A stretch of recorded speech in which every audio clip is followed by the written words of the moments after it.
After former President Bill Clinton did not appear for his closed-door deposition today in the Republican House-led investigation into the late convicted sex offender Jeffrey Epstein, GOP Chair James Comer says he's disappointed and says Clinton is not accused of any wrongdoing. As a result of Bill Clinton not showing up for his lawful subpoena, which again was voted on unanimously by the committee in a bipartisan manner, we will move next week in the House Oversight Committee markup to hold former President Clinton in contempt of Congress. Former State Secretary Hillary Clinton, due to appear tomorrow, has also signaled she will not show. The Clintons responded in an open letter saying Comer's subpoena is legally invalid.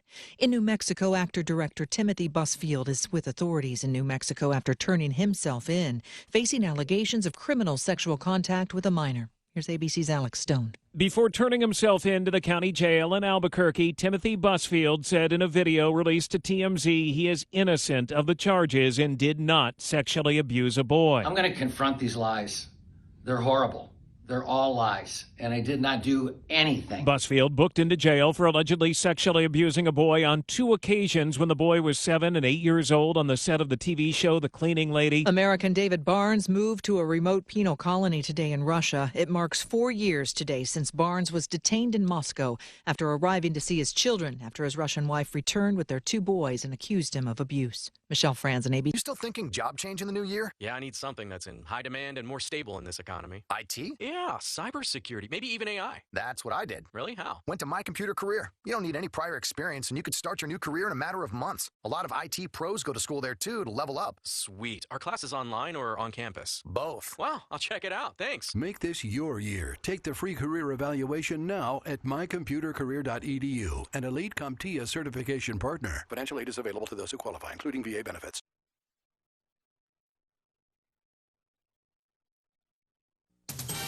News Talk 610 AM and 102.1 FM. KVNU. Good afternoon. It's now 4:05. I'm Will Feelright with your KVNU local headlines as we begin KVNU's For the People show. Well, Representative Trevor Lee, a Republican from Layton, has officially filed a bill now to rename Salt Lake City's Harvey Milk Boulevard to Charlie Kirk Boulevard. Now, the proposal follows the assassination of Kirk back in September. The conservative activist was shot and killed at Utah Valley University. Now, the move faces significant opposition, though, from local leaders and residents. Salt Lake City Councilwoman Eva Lopez Chavez argued that street dedications are municipal matters, and she criticized the state's eroding of local power. Now, a petition with over 3,000 signatures supporting the current name was submitted to the legislature back on Monday. Now, Lee defended the bill, though, stating that the street represents the entire state and aligns with conservative values. Now, business owners in that area have also argued that the current name reflects community inclusivity and identity. Now, so far, the bill has not been assigned to a committee. In other news, a driver hospitalized last night after accidentally shooting himself during a road rage confrontation, according to the Clinton Police Department.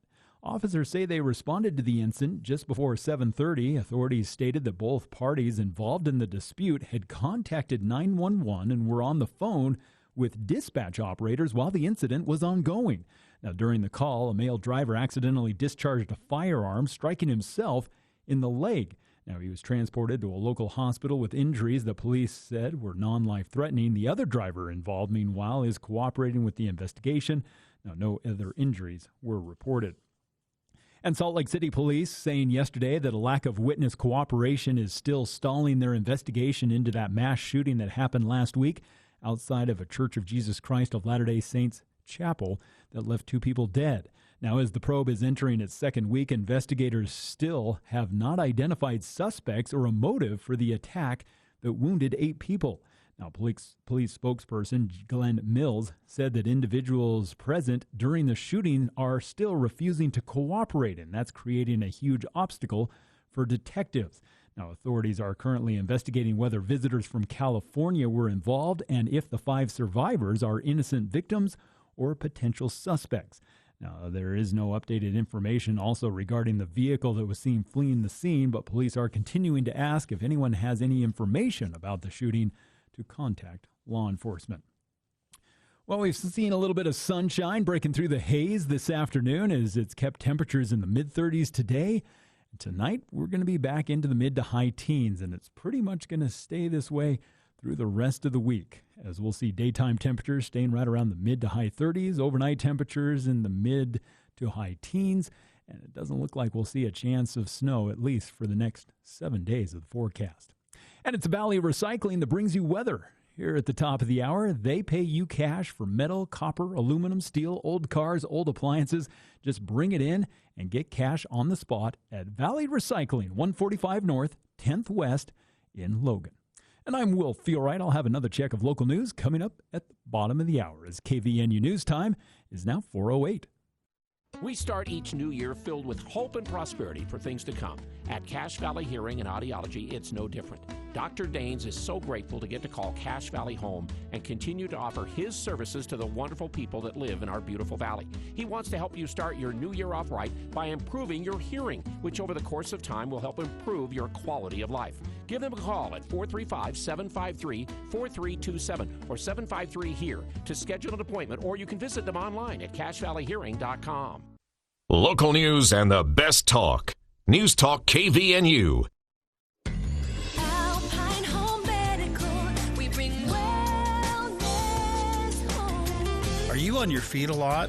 When traveling, do you find yourself sitting for long periods of time? Hi, I'm Jay Broadbent with Alpine Home Medical, and we have compression stockings that can help you. Our compression stockings are designed to improve circulation, reduce swelling, and provide unmatched comfort. Come check out all the different styles and fabrics. These aren't your great-grandparents' compression stockings. That's why we're excited to offer an amazing deal. Buy 3 pairs of compression stockings and get a free care kit. That's right, 3 pairs of compression stockings and get a free care kit. Come into any of our 11 locations and invest in your health this winter by embracing the benefits of compression. For more details, visit us at alpinehomemedical.com. That's alpinehomemedical.com. Alpine Home Medical, we bring wellness home. Coming up on the Wednesday edition of the Clay Travis and Buck Sexton Show, there's an investigation going on of Fed Chair Jerome Powell. What does this mean? Also, what about Trump when he talks about the possibility of lowering the credit card interest rate to 10%? Affordability is the name of the game, my friends. We'll get into that, plus the ongoing aftermath of that shooting in Minneapolis with the ICE officer, coming up on Clay and Buck. 10 to 1 on News Talk KVNU, 102 FM and 610 AM. KVNU's For the People with Jason Williams and Bill Walter. And it is Utah known as the fraud capital of the world. Not because we have more people committing fraud, but because we have so many people falling for it. Going beneath the headlines and connecting you to the newsmakers. The radio is a great way to get the word out to a lot of people in an emergency. So we thank you for your help and being a partner with us. For the People on News Talk KVNU, 610 AM, 102.1 FM, online at 610kvnu.com and on the KVNU mobile app.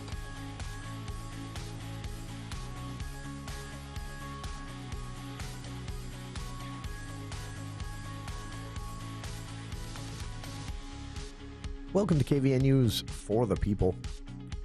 It is Tuesday, January 13th. I'm Jason Williams. 38 degrees here at the Radio Ranch at 4:11 in the afternoon. And we've got a lot to get to on the show today. The Utah State University Climate Center has served as an information clearinghouse and data collection center, also a research coordinating center for the state of Utah for well over 100 years now. And we've talked to them many times on the show about, well, climate, weather data, trends, things we're seeing.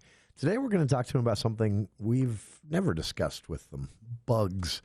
The Utah Climate Center has partnered with other researchers from both USU and other institutions to serve in the same capacity for the state of Utah as a way to channel information upward to policymakers and other decision makers here in Utah when it comes to Utah's changing climate. And as you know, you may have noticed out the window, pretty mild winter. Mild winters have actually become a bit of the norm over the last decade. What does that mean for pests? Everything from beetles that can kill entire forests to ticks that generally here in northern Utah weren't as much of a concern as they were in southern Utah. Also, mosquitoes, West Nile virus, the pests in general, locusts and grasshoppers, and the migratory birds that follow them. What does all this mean as things shift and change, and as the, winters continuously get milder? Are we looking at some pretty big challenges here in the state? And if so, what can the state do to try and mitigate some of the harmful effects of increased pests? Well, we'll talk about it all. Our good friend, Dr. Jonathan Meyer, is joining us from the Utah Climate Center. He is the assistant state climatologist from the Climate Center, serving under the leadership of Dr. Robert Gillis, who has overseen the Climate Center for quite some time now. And he'll join us in hour 2 of today's show to talk bugs. Yeah. Also a new episode, or a sneak preview, rather, of an episode of Sutherland Institute's Defending Ideas. Sutherland stepping away from, they've been on a thing lately talking about the social safety net and more, and you'll hear more from them on that in the future, I'm sure. Today they step away from that a little bit. In this week's episode, they tackle, really a broad, difficult to really even set up conversation. The title of the episode, which you'll be able to watch at sutherlandinstitute.org, is Can People Still Change Their Minds About Religion? What do they mean by that question? Well, they start out, Nick Dunn of Sutherland Institute, joined by AEI Senior Fellow and Sutherland Institute visiting scholar Sam Abrams, sit down and talk about basically some surveying recently that showed nearly 1 in 3 Americans now say they have no religious affiliation. This is contrasted with other surveying that has shown, we talked about this last week, a survey that showed Gen Z, surprising to everyone, Gen Z is actually, those in that age group who are religious are actually becoming more religious. They're attending church services. They're partaking of religious events and activities more often than millennials did. But no data to suggest Gen Z is any more religious than millennials. In fact, the trend since Gen X is for, at least in the United States, a continuous decrease in religiosity. And by that, just to keep everyone clear on what we're talking about here, we're talking about membership in an organized religion. We're not talking about people who say they believe in God or have some sort of spirituality or, they still call themselves what they were raised as. We're talking about people who actually claim to belong to a specific organized religion and attend church services. That is what's declining. And again, multiple surveys for many years now showing this trend. So that's the topic of this week's Defending Ideas. And Nick Dunn, Sam Abrams from AEI, also Sutherland's Bill Duncan and Dee Alsop from an organization called the Heart and Mind Strategies Organization. They dig into some of the survey data about these religious nuns. Again, not necessarily atheists or even agnostics, but people who choose not to participate in an organized religion in any way, and what the growing of their numbers might mean, what might be causing it, and can something turn it around? Sutherland Institute's Defending Ideas. That's coming up later on this hour. So I want to point everybody to this because it is, I think, one of northern Utah's best-kept secrets, even though it's in Idaho. And every time I bring this up, I think maybe I shouldn't talk about it because maybe that's what makes it so cool is that, people haven't really discovered it. But if you haven't been to Preston, Idaho recently, Preston's changed a lot. Preston, Idaho is actually a very fun place to be on a Friday or Saturday night or on a Saturday afternoon. There is a lot going on. And this is news to many people because Preston traditionally has been known as kind of a sleepy, everything rolls up and shuts down by 6 o'clock at night sort of town. But there's been a concerted effort by residents, business owners, even the city itself, to change that, to turn Preston into more of a destination where people might want to come to spend money, maybe even in the near future spend the night. There are plenty of Airbnb options there, not so much as far as hotel options, but That's changing as well.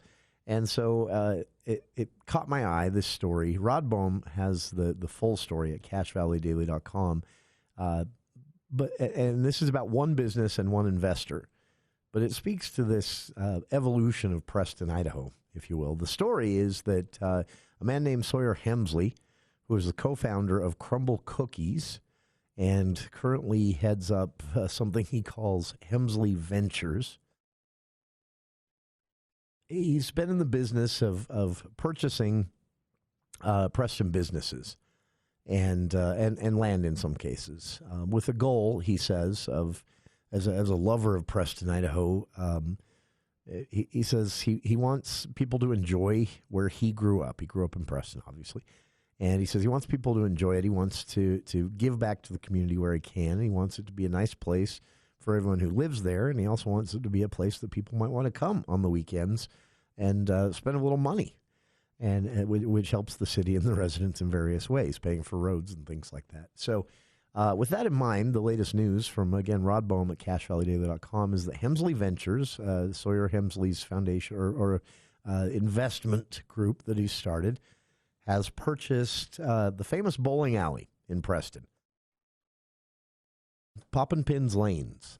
And Poppin' Pins Lanes has undergone, many different faces and renovations and ownership groups over the last several years. It is most well known by, everyone, but mostly here in Utah, as the famous bowling alley from the movie Napoleon Dynamite, where Jared and Jerusha Hess made a lot of motion picture buzz in Preston. Napoleon Dynamite, obviously a huge success. It was an independent film, originally premiered at Sundance with low expectations, became near global phenomenon, and is still, you can catch Napoleon Dynamite being replayed somewhere almost every week on cable television and otherwise. It was a cult classic. It is a bit of an understatement, but maybe apt.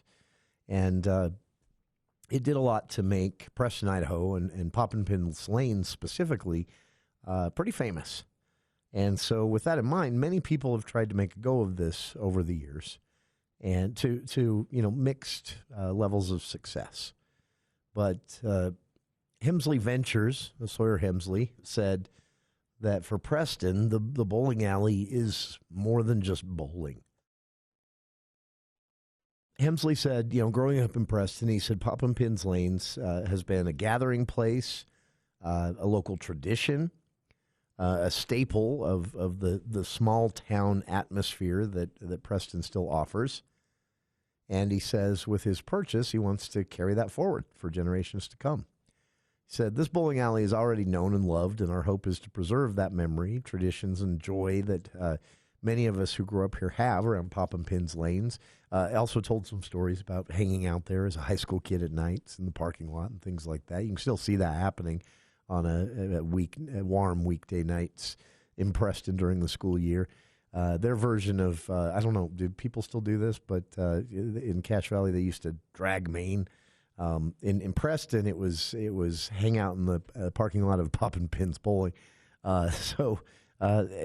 Sawyer says he wants to preserve that. Now, obviously, to do that, they will have to make some changes. He said his decision to purchase the bowling alley was simple. It was just to keep it running. He said this is a place where families make it a place where families have a place to go and have fun, but also to preserve some of that nostalgic, special to Preston history. He works closely with, in the story from Rob Bohm, there's also mention of someone named Tana Checketts. She's overseeing Poppin' Pins Lanes with her husband, Chad. And by the way, they're usually open most evenings after 5 and closed only on Saturday when they host a children's league, and then closed entirely on Sunday. But throughout the week after 5, they're open to the public. And the bowling alley is still plastered with photographs and prominent wall displays from Napoleon Dynamite in the days when they were filming there and things like that. But Sawyer says what he wants to do here is what he's tried to do elsewhere in Preston. Checkitz is also the operations manager for Polar Bear Eats, Rock Hill Creamery, and Crust Club, Boehm writes in the story. But Sawyer Hemsley's goal is a bit different than that. He says that so he has purchased in Preston. He's made a few purchases already, with the goal of again keeping businesses and the character of Preston afloat. And he bought the Edward Floral Building, which has been turned into Hemsley Ranch Gardens. And he owns a ranch outside of Preston that he actually rents out to others. And they raise racehorses and alpacas. And he then bought on Main Street in Preston, there's the old First Security Bank building. That is actually Hemsley Ventures headquarters now. But just kind of a cool story. Someone that went out, made a bit of money, well, a lot of money for himself as co-founder of Crumbl Cookies, coming back home to Preston and spending some of his money just trying to keep some of the character of Preston alive, even if, some of these ventures have struggled to make money in the past. Sawyer says he doesn't care.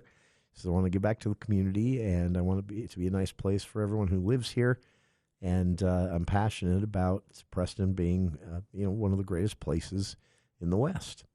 So Poppin' Pins Lanes survives into a new generation. The future of Poppin' Pins Lanes has been pretty up in the air for a while now. Again, changing ownership and several different people over the last decade or so trying to make a go of it, just not able to keep it afloat. And its future was pretty obvious, I think, previous to Sawyer's purchase. These are the businesses that just you don't see a lot of anymore. But again, Sawyer Hemsley, co-founder of Crumbl Cookies, nabbed it up and says he intends to keep Poppin' Pins Lanes a part of Preston's culture. Now, the rumor going around is there will be some changes. They're looking at bringing some other, incorporating some other entertainment options into Poppin' Pins Lanes, maybe even instead of just a small counter-based food service, maybe even building onto the side and turning it into a full restaurant of sorts. None of this is for sure. This is all just talk at this point, but the purchase is for sure. So more details on this and some great photography from Rod in Rod Boehm's story at CashValleyDaily.com. Hemsley Ventures buys Poppin' Pins Lanes, keeping part of Preston's heritage alive there in Preston, Idaho. Check out the photos and more via the story. I've linked to it on our Facebook page, and we'll be back right after this. News Talk 610 AM, 102.1 FM, KVNU. Discount Tire. So much more than a tire store. Time is running out as the snow is here, so get to Discount Tire and Automotive now. Winter travel means you need good, safe tires. Take advantage of huge savings on all tire brands like Michelin, BF Goodrich, and more. Plus, they've got no credit check financing and 12 months, no interest. Don't wait another day. Drive in now to Discount Tire and Automotive. Got sinus issues or trouble hearing? What about tonsil issues? Don't let discomfort hold you back. Intermountain Budge ENT Clinic is ready to help. With expert care in ear, nose, and throat health, Dr. Matthew A. Wilson and Dr. Andrew J. Goetz provide personalized treatments, including thyroid surgery, to get you feeling your best. Breathe easier, hear clearer, and live better. Call Budge Clinic ENT today at 435-716-1420. Local care with Intermountain expertise. Hey, it's Aesthetics by Stina. Just wanted to say thank you to all of you and my clients for voting me silver in Best in Northern Utah. Thanks for all of your continued support. Hi, this is Gordon Deal. Wednesday on This Morning, America's First News. President Trump's pressure campaign on Fed Chair Jerome Powell could have an impact on the next leader of the central bank. We'll have analysis. Also, more adult children say they're ready to start receiving inheritance money now, but their aging parents disagree. Hear why. And why experts give a thumbs down to the 5 a.m. wake-up trend. Wednesday on This Morning, America's First News. From 4 to 6 on News Talk KVNU, 610 a.m. and 102 FM.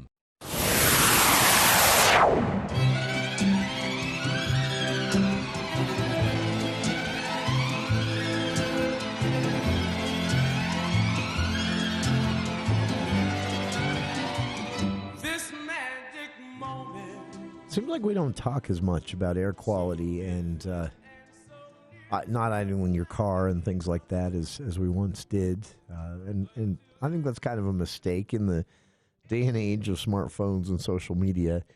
I see this a lot, and I'm guilty of it too. And I think if anyone ever tracked the amount of time that most of us do this throughout the day, we'd probably be shocked at the number of minutes we're idling our car. But in the cooler months, I see people come out of a store or the gym or even at a gas station after filling the tank, and they start the car because it's cold, and then I know what goes through all of their heads because what goes through mine.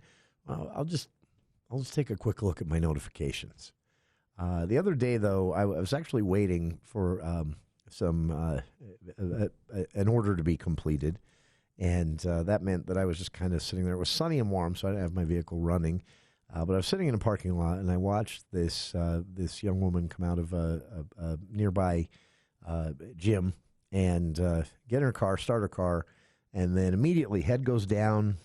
It was the sun was just setting, so light of the phone screen lights her face. And now I was waiting there for about 20 minutes.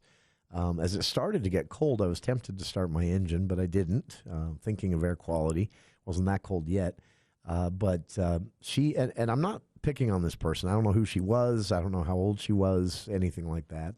But just an example. But she was there. I was there after I saw her come out and get in her car and start her car, she was there. I was there another 20 minutes before my order was complete and I could leave.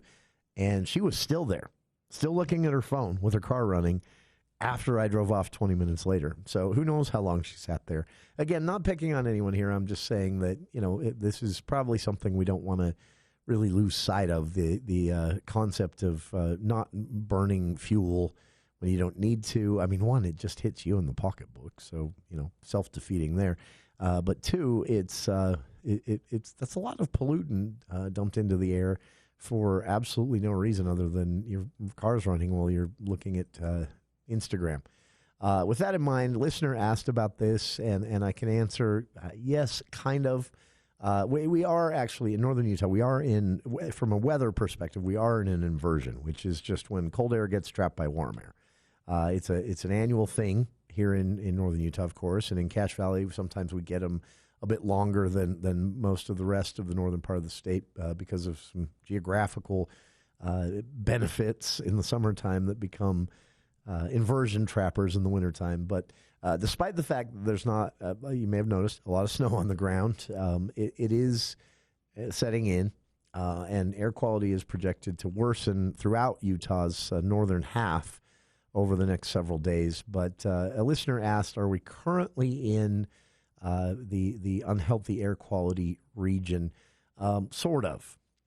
Here in Cache Valley, we are in the unhealthy for sensitive groups category. In fact, everywhere in the northern half of the state is in that group. And what that means is if you have, if you've recently had a cold or pneumonia, if you have chronic issues, lung-related with asthma, sensitivities to airborne allergies and pollutants, all of that stuff. If you're feeling like your spring hay fever is setting back in, I know I've been feeling that way, that's basically where we're at. We're in the unhealthy for sensitive groups. Another way to put that, if your lungs are sensitive, if you react to pollens in the air or pollution in the air, you don't want to spend a lot of time outside right now. It's going to irritate you and could actually be serious for someone with aggressive asthma, things like that. This is also a recommendation for those in the higher age groups. And you want to talk to your doctor. I'm not going to make a recommendation on what age is the cutoff because doctors have different opinions on this. But generally, if you're in your 60s or 70s or 80s, this could actually be something that affects you. So that's where we're at, unhealthy for sensitive groups category. Just to the north of us, though, in Franklin County, they're actually in just the moderate air quality category. Right now, though, no one from Provo north is in a state of good air quality. And that also it is applying to the Wasatch Back as well, out in the Uinta and Ashley National Forest area. They're actually creeping up to unhealthy out there just because of, the lack of air patterns is really what's causing this. So this is a wintertime thing, but it has been a little more severe in some parts. In fact, I noticed on yesterday in Salt Lake City, the valley temperature in Salt Lake, according to the National Weather Service, was 40 degrees. The air temperature at Alta, the ski resort, up above Salt Lake in the mountains there, was 48. They were 8 degrees warmer, that much higher due to the inversion effects than the valley floor of Salt Lake City, which was 8 degrees cooler at 40. And that's basically what's happening here in Cache Valley as well, although those mountain temperatures aren't going to be as warm as it got up in Alta yesterday, or as a variant from the valley floor, I should say, as it was up in Alta yesterday from the floor of Salt Lake Valley. You do see the same thing. So, so we're nowhere in northern Utah yet in the unhealthy air quality where basically everyone is recommended to avoid spending time outside because everyone might experience negative health effects from the air quality. We're not there yet. The forecast is that we'll likely creep there as the week goes on and into next week, but we'll see. And as you heard from Will there during the break as well, not a lot of disruptive weather in the forecast as far as blowing this out anytime soon. So appreciate the question from the listener. But short version, no, we're not to unhealthy air yet. We probably will be in the coming week sometime. And again, no disruptive weather in the forecast anytime soon. So it's probably going to lock in, to say the least. But as of today, as of right now, we are at unhealthy for sensitive groups air quality category. Not quite to fully unhealthy for everyone yet, but inching closer. All right, on the other side, this week's sneak preview of Sutherland Institute's Defending Ideas, tackling a big question. Can people change their minds about religion? That's coming up after these headlines with KVNU's Will Feel Right.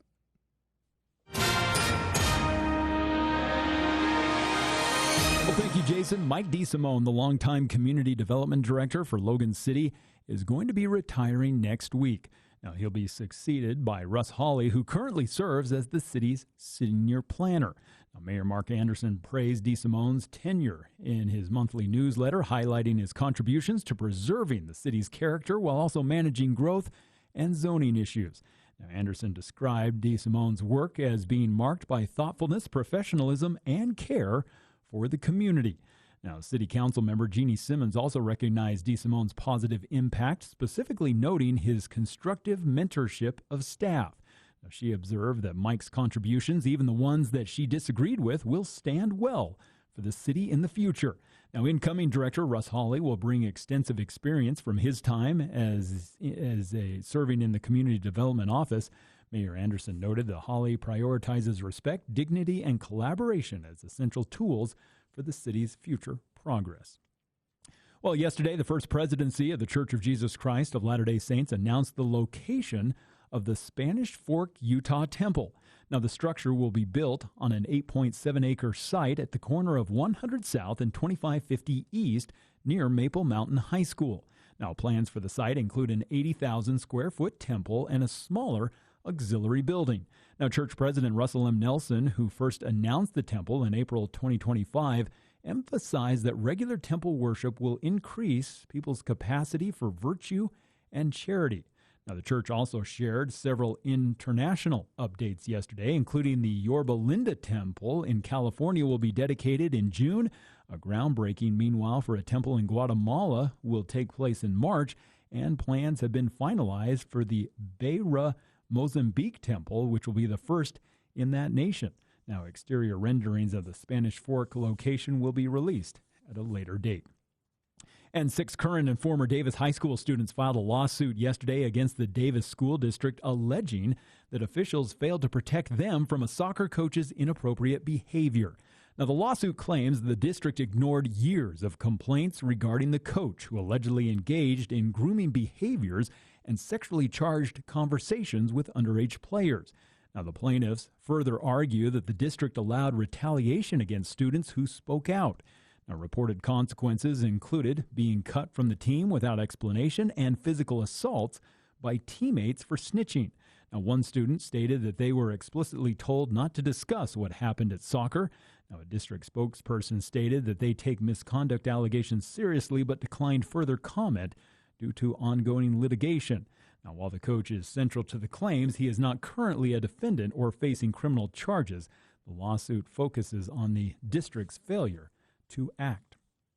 Well, we're seeing increasing haze over the next couple of days as this high-pressure system is continuing to keep any chance of moisture or storm activity out of the area for at least the next 7 days, as we'll see daytime temperatures staying in the mid to high 30s the next several afternoons, with overnight temperatures staying right around the mid to high teens. It doesn't look like we've got a chance of snow, at least for the next 7 days. And it's Matt Robbins with Quality First Insurance that brings you our weather here at the bottom of the hour. He can help protect your vehicle with hassle-free care and also take care of your home. Or if you've got any sort of insurance questions about coverage or rates going up, call Matt Robbins with Quality First Insurance. It's 752-0101. And I'm Will Feelright for KVNU News.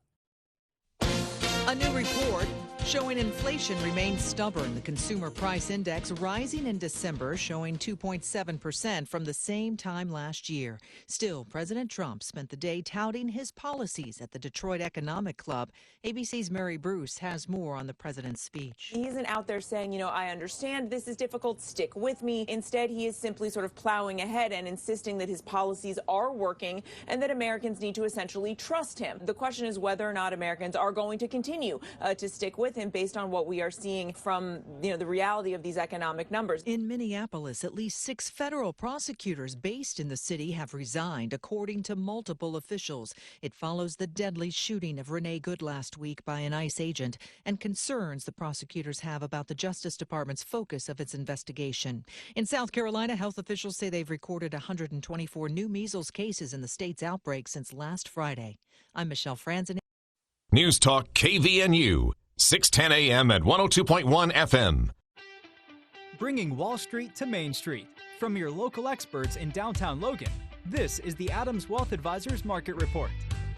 Hi, this is Brooke with Adams Wealth Advisors. Stocks edged lower on Tuesday as the lower than expected core inflation reading did not alter the market's perception of the Federal Reserve's policy outlook. With relatively solid job numbers and still above trend growth, the Federal Reserve is seen as well positioned to keep interest rates steady and digest upcoming data before making any new adjustments. The Dow Jones Industrial Average declined by 398 points to 49,192.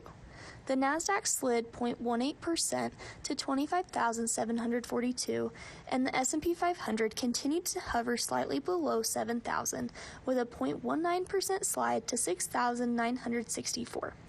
Sector performance showed a mixed picture, with some signs of speculative hedging against potential future inflation. Materials, industrials, utilities, real estate, consumer staples, and energy ended in the green, while all other sectors ended in the red. The bond market remained generally flat. The U.S. 5-year Treasury yield declined by 2 basis points to 3.75%, while the 10-year yield declined by 1 basis point to 4.18%. It was a strong day for cryptocurrencies, as Bitcoin rose 3.53% above the 94,000 level, and Ethereum jumped 3.81% above the 3,200 mark.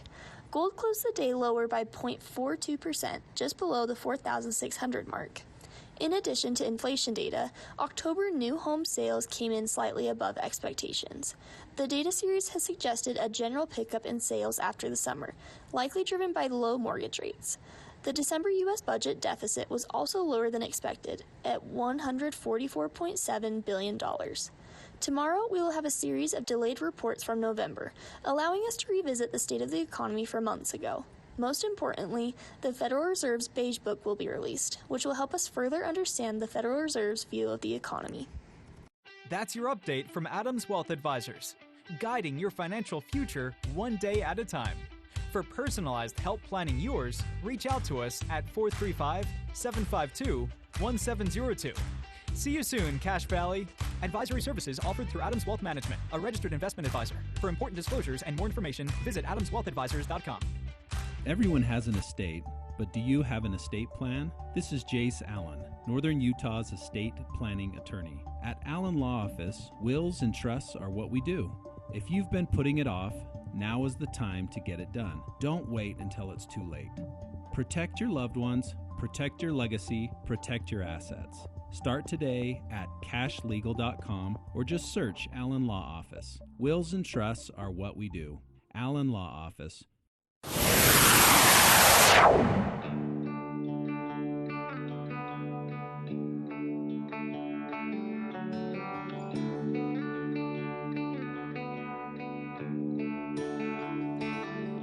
Quit hunting with my daddy. Welcome back to KVN News for the People. Coming up, Utah State University Climate Center's assistant state climatologist, Jonathan Meyer. Dr. Meyer joins us to talk bugs.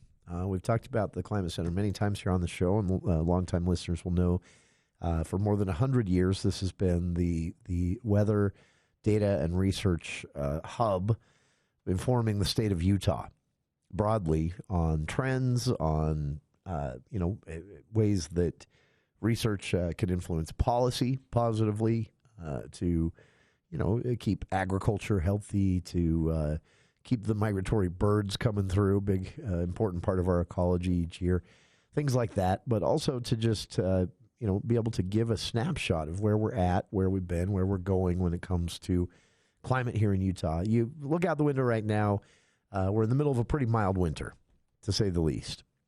And over the last 10 years, mild winters have been more of the norm. That's concerning in a lot of ways, but one way we haven't talked about that is how that might affect bugs and pests, from beetles that can kill entire forests to ticks being kind of more of a thing here in northern Utah, usually a southern Utah thing year-round, and West Nile virus and mosquitoes, all of that. Well, the Climate Center has been partnering with other researchers at USU and in other universities and biology departments and more to bring this all home as part of an effort to, again, inform the state and state lawmakers as they craft policy. So Dr. Meyer will be with us at 5 o'clock today, start of hour 2, to talk about that research and what they're seeing, actually, when it comes to bugs and pests. So that's coming up. Right now, it's time for this week's sneak preview for our listeners of Sutherland Institute's Defending Ideas. Each week, Sutherland hosts a conversation, hour-long usually, that you can watch via their YouTube channel at sutherlandinstitute.org.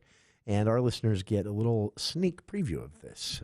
And here it is. This week, they're tackling a big question. Nick Dunn of Sutherland and AEI Senior Fellow Sam Abrams sit down with Sutherland's Bill Duncan, Dee Alsop of Hearts and Minds Strategies, and they talk primarily about recent surveying showing that while in Gen Z, those who are religious are actually becoming more religious, they're attending church more, the number of people who are religious or who belong to an organized religion is shrinking. And that's been a trend now since Gen X. So the crew at Sutherland ask, can minds be changed about all of this? It's this week's episode of Sutherland Institute's Defending Ideas. These findings say about the state of religion today. You know, there's a lot of discussion about declining religiosity, and, you know, there are folks who are concerned about that as far as what its effect is on society. So when you look at this survey data, what's just broadly the kind of things that stand out to you for what matters for how we view society and the state of religion today? Well, thanks, Nick. In my mind, this particular study kind of addresses three really clear kind of places where America is. First, we're very divided about whether or not religion is good or bad for our society. I'm a little over a majority, but mostly we're kind of split on that. Nevertheless, there's really wide support, supermajority saying religious freedom, nevertheless, is important and good for our society. And there's a recognition that there's a lot of good things that society does for, or that religion does for our society, widespread agreement about that. And the other thing that this study does is that when we give information about the specific things that religious institutions are doing in our society, it actually will change quite significantly that starting question about whether or not religion is good or bad. So when people become informed about the specific things that religious institutions are doing, they actually become much more positive that religion is good for society. Bill, I want to draw on what Dee just said, sort of this question of, is religion good for society, and get your take on that. I mean, I guess I think someone asked me once, or it came up in conversation, if I were giving advice to younger folks about what to do to have a good life, I would say, well, finish your education, get a job, get married, have kids, go to church, invest in those civic institutions around you as key parts of your life, and you will most likely be happier and more successful than you would had you not done any of those things. And so I guess I'm kind of coming at this with this bias, if you will, of course religion is good for society, but what do you say? What does the evidence say? And especially for people who maybe are not congregants, either they never were or they are no longer, for folks, whether they believe in a theology or not, how do we talk to them about answering that question? Is religion good for society? Yeah, that's such a thoughtful question. And it's interesting because I think the framers of the Constitution had the same perception you described, and that is that religion is just inherently good. I mean, they didn't mention it as a subset of some other right. The right to exercise your religion was a standalone right because they recognized that. Part of the challenge, I think, though, is that as something is understood kind of inherently valuable over time, we sometimes lose our ability to articulate, well, why is it valuable? I mean, this is true across a whole range of things. And now I think when almost everything now is in question, we're sort of being forced to think about its value again. So for the framers and for many people of faith, they would say religion is inherently valuable because it's the way that I communicate with God. It's the way that it shapes, everything about me. I think if I was not a religious person and I was trying to think, well, gosh, maybe that's just kind of like a hobby or a fringe topic for other people, what I would want to look at is what it does for the communities where people of faith are engaged. And the evidence is pretty compelling that it does lots of good things. It encourages people to participate more in their communities, not just with others of their same faith, but with everyone. Civic involvement, charitable giving. It allows people to gather together in more effective ways to provide social services, and it motivates people to work for change in society that is positive. Again, not just for those who are religious themselves, but for everyone. And we have some examples, of course, in the report and in other reports we've written on this, and maybe we'll come back and talk about some specific examples. But I think that's part of the answer. For George Washington, he would say that religion provides something essential for government, but which government itself can't provide, and that is sort of that a kind of a call to integrity, to live true to principles like honesty and care for others. So I think that's kind of, we're kind of coming back to the wisdom of the framers in a lot of ways. Dee, when you think about this growing group, and the report says that it's grown significantly, this demographic that when asked what their religious affiliation or religious preference is, we typically have kind of the standard categories that groups like Pew Research and others have surveyed for a long time. But I think we typically, and this is something Sam said earlier and the report alludes to, we typically think of it as folks who are religious and, Christian, Muslim, various sects of Christianity or any kind of other faith tradition. And then the non-religious category is typically thought of as agnostic or atheist or something like that. But this other category of none or nothing in particular, it's kind of a new thing. And looking at the data in the report, that even just in the last 3 or 4 decades, it's grown from somewhere around 7% to 28%. I mean, it's extremely fast as far as its expansion. What do you make of that, and why is it important for us to understand that group? That's a really good point. Over my lifetime, it's gone from almost zero, near zero, to now about almost 30%, just under 30%, who are not affiliated with any religious group. That's a sizable group. That's larger than most religious traditions in the country. But just like we look and study a lot about the different types of faith traditions, and as you talked about them, there's a lot of Christian, non-Christian, Jewish types of different religious traditions. Nuns are not all alike either. There's some very different types of groups there, and they act differently. Some are nuns because they just never had an interest. Some are because they had a bad experience and they got negative toward it. Some are just doing so good in life they don't need God. So there's a whole variety of different types of nuns out there, and they have different feelings about God. And there's even a group of them who just are not close to God, but they want to get back close to God. So you have to think of them as very individual types of people, each on their own kind of journey in this relationship with God and with religious institutions. One thing I'd love to get your take on as well is again, sort of approaching this from sort of if I'm approaching this from kind of the non-academic standpoint, if I'm just a guy out there who's hearing this and thinking, well, if I want a strong, vibrant, healthy society, I want more people in the pews, so to speak, not less. I want more people sort of acting motivated by a sense of a responsibility to the divine and to each other, and all the ways that Bill has talked about and written about, where it motivates us to serve one another, to act differently in really powerful ways. So I would think of it as, well, I want more people to be religious in the United States. I want more people to have a strong connection with faith and faith institutions. Is that wrong, I guess, in 2026 to say? Or is there anything about this data that can help if I say, well, that's a goal. I want faith to have a strong role in public life and in all of our personal lives. What from this data should I extrapolate to help either to refine or improve or operationalize that viewpoint? Again, good question. In my mind, I kind of look at it slightly different. There's this idea of religious conversion, which is this personal spiritual change of heart where you become affiliated not just in your actions, but in your soul to a faith orientation belief. But there's another large group, which I think is just equally important, who aren't necessarily going to be about a spiritual or religious conversion, but a recognition that's really explicit of why, even though I'm not a believer, I recognize that believers and religion and faith make important contributions to our society and need to be protected. And in my mind, this study really is about that second group. There's a lot of things that even though you're not a believer or right now, or maybe not in your near future, there's still reasons why it's really important to recognize and support what religions and faith groups do in our communities.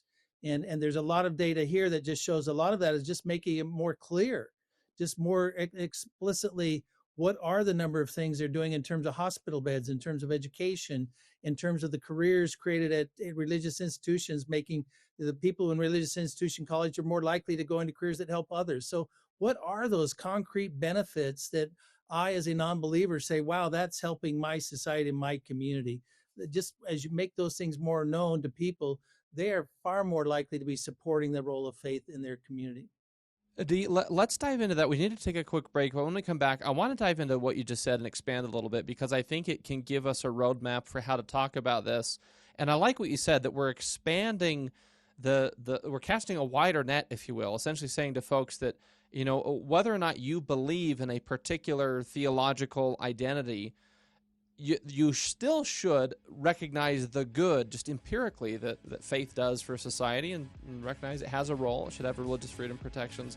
So I want to expand on that a little bit and see if we can sort of turn that into some action items for our audience. So let's take a quick break. Again, this is Defending Ideas.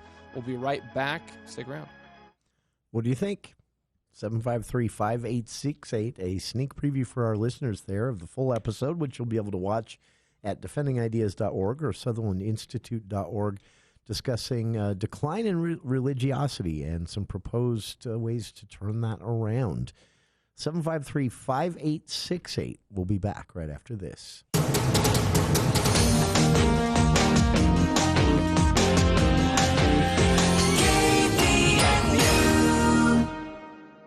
You work before dawn and long past dusk. At Black Cliffs Equipment, we see that. That's why we bring you Massey Ferguson tractors. Right now, get 0% financing for up to 96 months on select tractor models. Plus, great offers on hay equipment. And when the work gets tough, our service team is here to help with genuine AGCO parts. As a way of saying thanks for all you do, mention this ad when you come in for a free gift. Black Cliffs Equipment, your Massey Ferguson dealer in Hyde Park.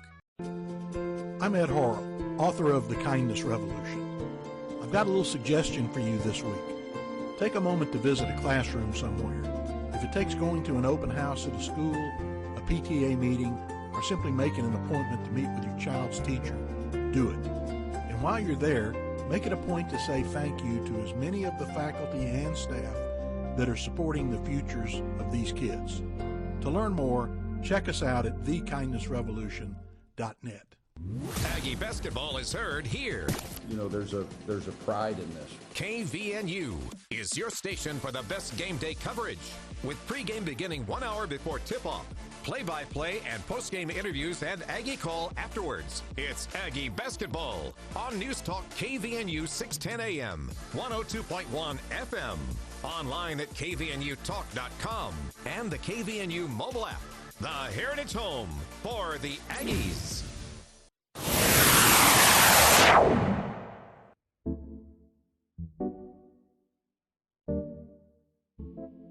That's it for hour one of today's show, but hope you'll stick around. Coming up at the start of hour two, Assistant State Climatologist Jonathan Meyer joining us from the Utah State Climatology Center.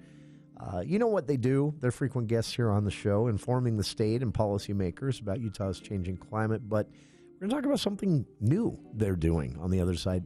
Bugs and pests. What trends are we seeing in everything from mosquitoes to Lyme disease, the increasingly northern creep of year-round ticks, things like that. Trends we're seeing here in Utah.